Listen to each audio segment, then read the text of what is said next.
Hello, YouTube. I'm Eldridge II with another edition of Let It Rip. Today I have a special guest, and without further ado, please introduce yourself, sir. DJ Dunson, a longtime friend. I've been elevated to friend, apparently, of Eldridge Bell, as I call him, Little Bell. Bell. Good to be on, man. And thanks for joining me today, man. I appreciate it. The combine has gone underway, and two of the two top players who are going to be discussed ad nauseum until the actual draft day are Marcus Mariota and Jameis Winston. And I want to get your take on how each will translate to the NFL and who will have the bigger success earlier on and overall. It's easily not Marcus Mariota, Jameis Winston for me. Freudian slip, I guess. Coming out of pro-style offense at Florida State with Jimbo Fisher, he's mastered the 3, 5, 7-step dropbacks. Marcus Mariota, for example, still has issues with, making progressions, more than one progression. Oregon's offense is so simplified. He only has to make one read and throw. And the receivers are usually open. It's a lot simpler for him. In the NFL, I think it's going to be tough for him to adjust. So I actually think it's more about Mariota than it is about my faith in Winston. Although I do think Winston can be a Pro Bowl quarterback, which is I think the difference between those two, I've said it before, Mariota comes out of that Oregon offense that's more like you look to the side and the coach shows you exactly where to look. It's like an Iron Chef quarterback, in Winston, and you got your hamburger helper quarterback in Marcus Mariota. How about you, man? What say you? Obviously I kind of side with conventional wisdom in stating that Jameis Winston is more prepared for the NFL. But I'm not as down on Marcus Mariota as other people are. I feel that he does have some skills. If I could compare him to a player who's already in the NFL who's had success, it will be Russell Wilson for the Seattle Seahawks, who went to University of Wisconsin, by the way, my alma mater. Woo! But anyway, am I saying he's going to be the exact same as Russell Wilson? No, but I just think that's who he compares favorably to in the NFL. You're right. It was a lot of one reads or takeoff calls for Marcus Mariota. You didn't really see him have the progressions for his first read, second read, or his hot read on the blitz. Jameis Winston, I noticed watching his games, he's looking safeties off, and that's one thing that a lot of analysts and a lot of broadcasters say. That's the one thing you have to learn, how to manipulate that safety by looking him off and going to your intentional target. You don't really see that from Marcus Mariota, but I feel that his system didn't call for him to do that, so you don't really know where he is in terms of that, because he wasn't called to do for it. It's kind of like Bryce Petty, where I think he didn't run the exact same system, but he kind of ran a similar system. I don't know if either of those quarterbacks are really deficient in reading coverages, or if it wasn't called for their specific offensive scheme. So that's where I kind of differ from everybody else. Just because he didn't do it with great frequency doesn't mean he's not good at it. If that makes any sense there. True, but I'm also using history as kind of a barometer. But look back. All these Oregon quarterbacks, even Joe Harrison, who actually wasn't even, a spread option type guy. He was the drop back quarterback. But, Geno Smith, Johnny Manziel, RG3, Sam Bradford, Jake Locker, Blaine Gabbert. All these guys, they came in and they struggled. Most of them, the one thing they had in common was they all played in their first season. Yeah. The only ones who really panned out, like Kaepernick, is the one who sat for a year and a half. There wasn't too much pressure on him. Just wait. I think the best thing for Mariota, to be honest, would be if he fell. And I think if he falls past, the Titans at number 2, which I think is very possible, because if you look at Ken Whisenhunt's quarterbacks, he's had Matt Leinart, he's had Zach Menberger. He picked him over Locker. He benched Locker for Menberger. John Skelton, Kurt Warner, Big Ben, who compares favorably to Jameis Winston. Mm-hmm. They're mostly pocket guys who have. Big Ben had a little mobility, but they're mostly guys who throw from they weren't big on mobility.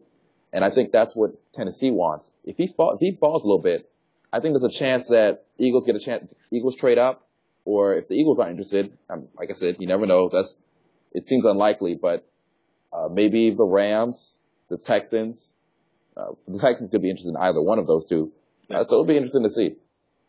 I agree with you. I think the best thing for him is to fall as well, especially if he goes to the Philadelphia Eagles, because the learning curve will still be steep because there's a huge difference between the NFL and the college game, but it won't be as steep as other quarterbacks because he'll know the concepts of the offense in which the Eagles run, which is virtually the exact same as the Oregon Ducks. I mean, obviously it's more nuanced for the NFL game, but I feel that it'll be a more smooth transition, almost seamless, if you will.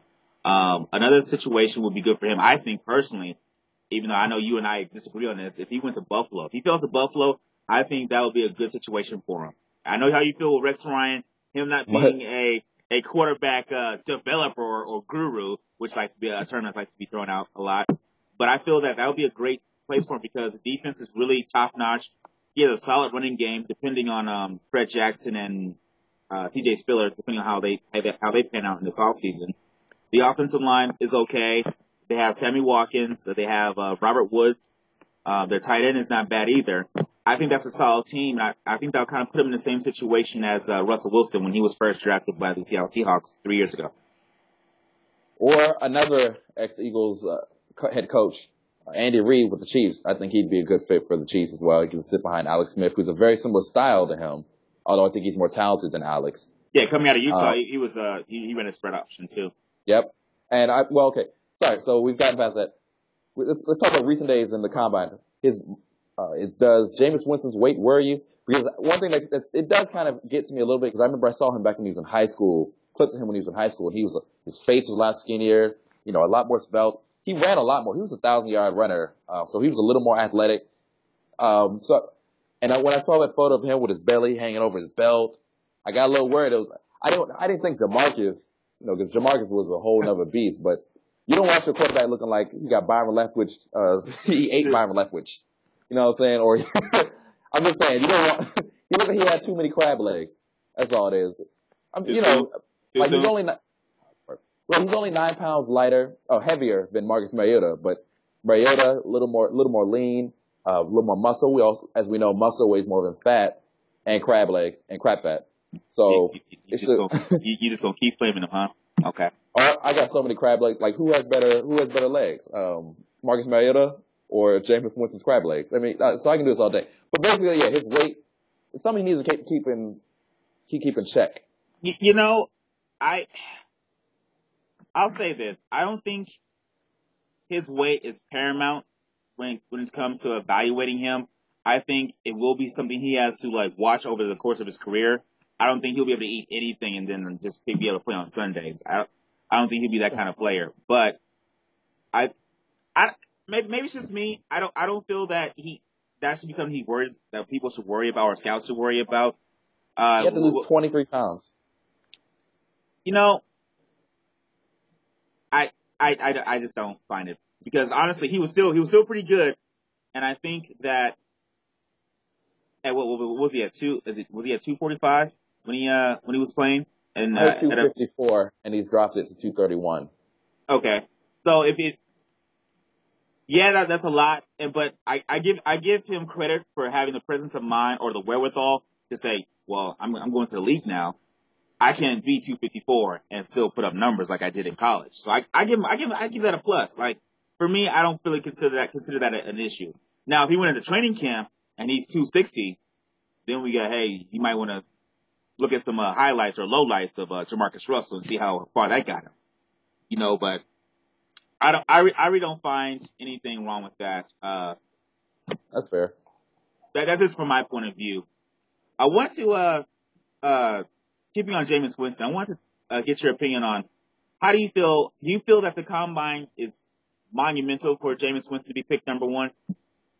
I think there are parts of it that matter. For example, there's an aspect of his hand size measurements, right? I think that's a bit over. Is that okay? I just wanted to bring that up because I remember the Bill Polian quote from yesterday evening. Yeah, and he said Jameis Winston's hand measuring at 9 3/8 of an inch, and he said it worries you a little bit. He's very distinguished, Bill Polian, great GM, about to go in the Hall of Fame, but it worries you because 9.5 inches is what you'd like, Like, that's like an eighth of an inch too small, bro. Like, so, I mean, and then let's look, I actually made a list of the quarterbacks with small hand sizes from last year's draft. Okay. And you had Johnny Manziel had the 9.75 inches. And then you had Logan Thomas with the ginormous 10.8 and couldn't even get in the game for the Cardinals. Yo, oh, no. And you know what they say about quarterbacks with big hands? I mean, Logan Thomas got in. He just wasn't ready for the show. I can just imagine Logan Thomas trying to release the ball, and it's like, I can't get it out. It's just stuck. You know, honestly, I feel that's just blown out of proportion. I mean, to me, honestly, the measurements only go so far. I mean, it's the same thing with Johnny Football last year when they wanted him to be 6 foot, but he was like 5'11" and 3/8. I mean, well, yeah, and is it going to be that big of a difference? Kaepernick has hands that are 9.1 inches. Romo has like, remember those Burger King commercials with the guy who's trying to eat the burger, but his hands are too small? What do I do with this? Romo has 8.8 inches. And he still put up numbers in the league, though. From thumb to, index finger, fingertip. So Aaron Rodgers has 9.3/8, which is actually it's about the same as Winston. So Bridgewater last year, the 9.25s. Yeah. I mean, what are we talking about here? You know, one side, we got gloves at one side, so you got those, you don't need to wear Magnum size gloves, people. No, you don't. You really don't. All you need to do is learn how to read coverages and throw the rock. That's all. This is not the O.J. Simpson trial. The glove don't fit. It doesn't matter. Wow. Okay. All right. I see what you did there. All right. But I think we can agree. I think we can agree the real winner of this draft, or whoever it is the beat writer for the team that drafts Jameis Winston. Did you hear his press conference today? It was gold. You know, honestly, I've come to watch Jameis Winston's press conference because they, like you said, they're gold. That he honestly, I love the confidence that he exudes in his press conferences. I'm not gonna lie, and I didn't get a chance to see this one, but honestly, he got flack for it when after they lost to the Oregon Ducks in the bowl game. I loved it. I loved everything he said in that press conference. I didn't get a chance to see this last one, but tell me what did he say? Yo, he said they compared him and Marcus Winston. He said he basically alluded down to, I don't compare myself to Marcus Winston. I expect next year to be competing for Super Bowl. So I'm talking me versus Tom Brady, me versus Peyton Manning.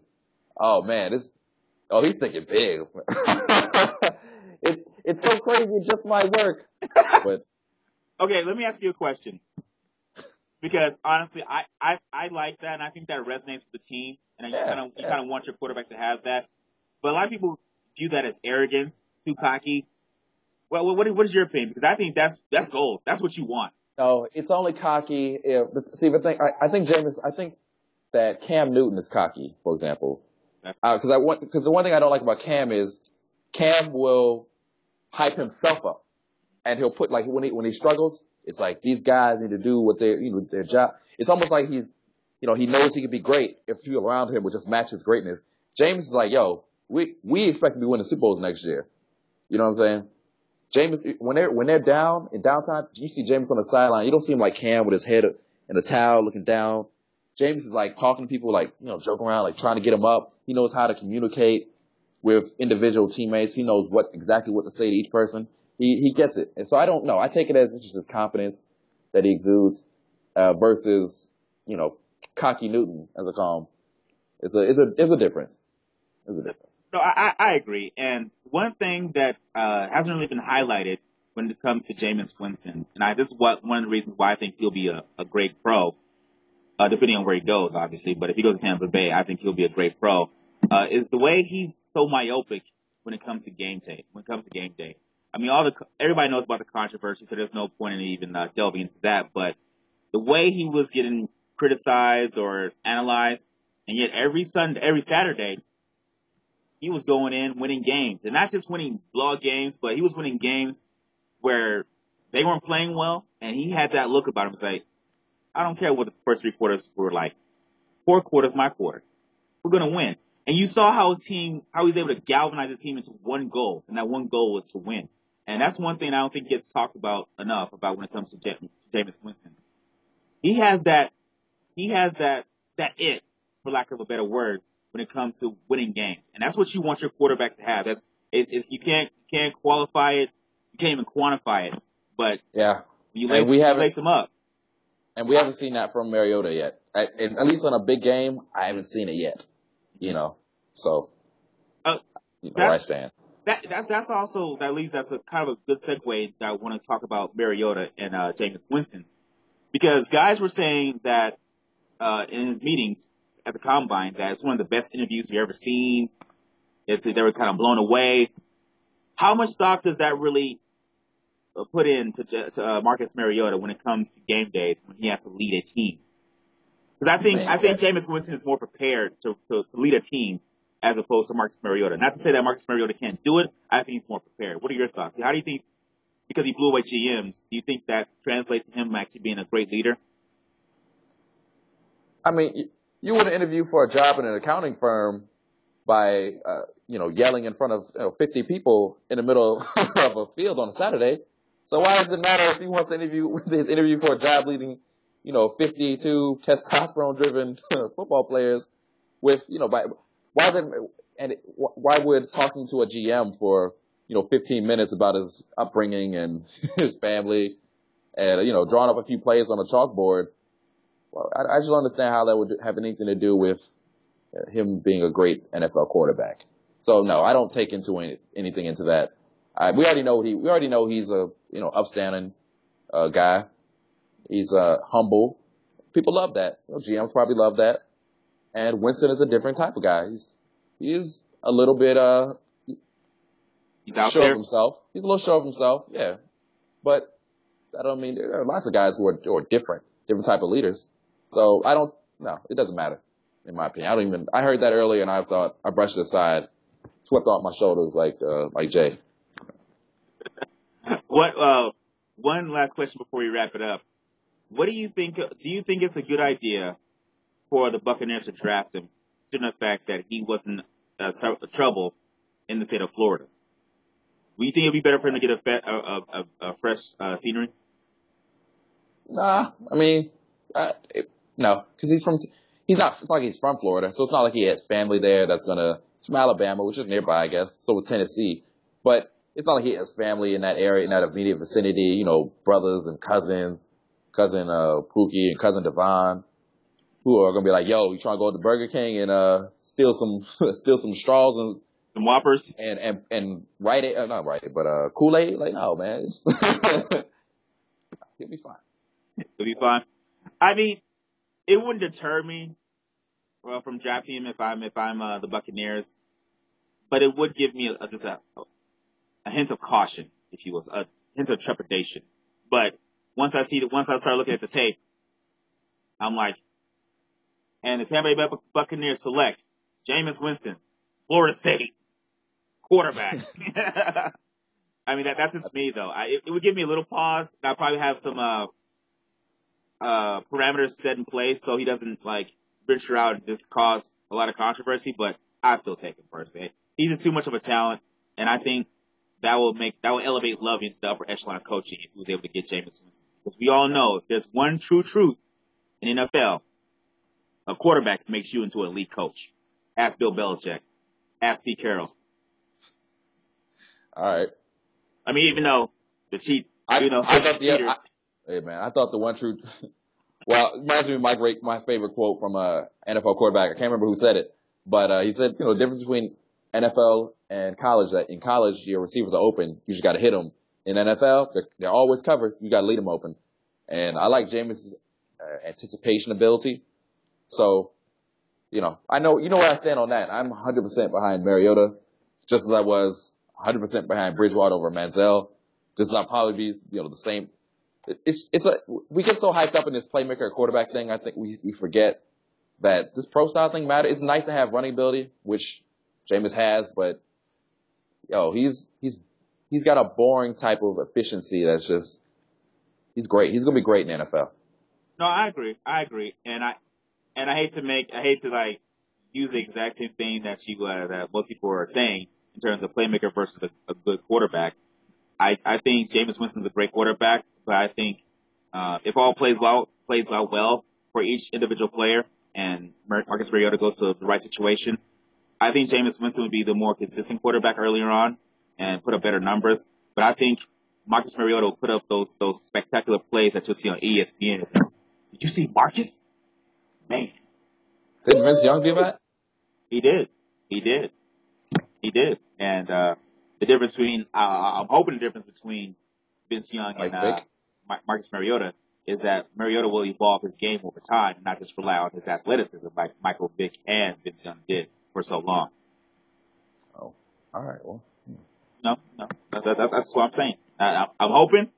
I think he'll be the bigger playmaker if he goes to the right team, but obviously you want to go with Jameis Winston, my personal opinion. I'm picking Jameis Winston to be the better overall pro. But I'm leaving a little caveat that says Marcus Mariota, he'll be a playmaker. No words? Like, all right, that's fine. Got it. No, I mean, I've said all I need to say about Mariota and Winston, so I made my point known. You know, Winston's the guy. All right, so we'll come back in 10 years and see how this pans out. Yeah, hopefully Winston is still wearing NFL stripes instead of, penitentiary stripes. I don't think it'll come down to that. I said hopefully. That's what I want. Hopefully. But thanks again for joining me, man, and we'll be back again, YouTube, with another episode of Later Rip pretty soon.